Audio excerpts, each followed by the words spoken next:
บานลมเข้ามาเฮนาสังขารมวลสุขสำราญมาแสนทุ่งกองใจ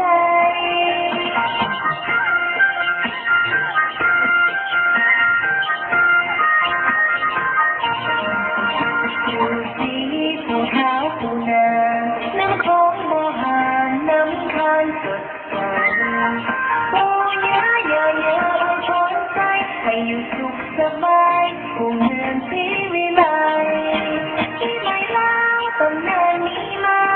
เมื่อยามเดือนห้าเจ็ดธิดาออกวันมีเฮแห่แห่นางสังขารผู้ครองเมืองบ้านตกพระทักทายมงคล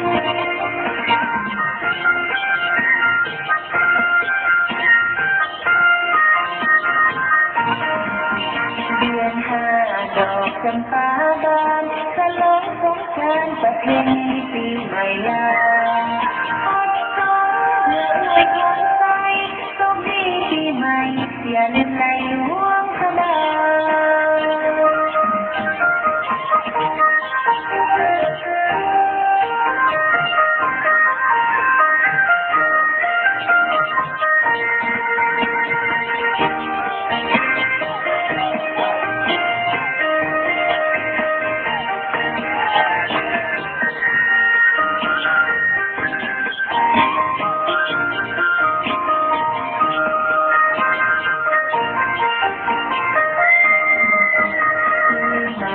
ได้หมุนเวียนมาทั่วทั้งอาณาสุขอุมาเบิกบานลมเข้ามาเฮนาสังขารมวลสุขสำราญประสานกับทุ่งกองใจ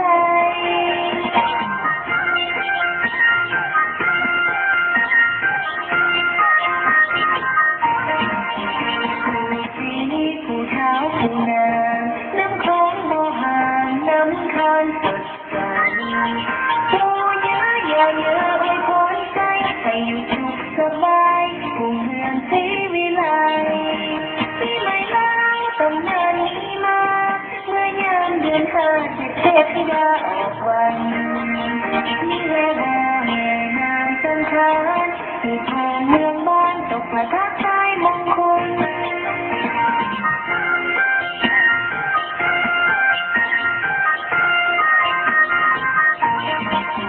เดือนห้าดอกจำปาบานฉลองสงกรานต์ประเพณีปีใหม่ลาอดสองเมื่ออวยพรใจโชคดีปีใหม่อย่าลืมในหล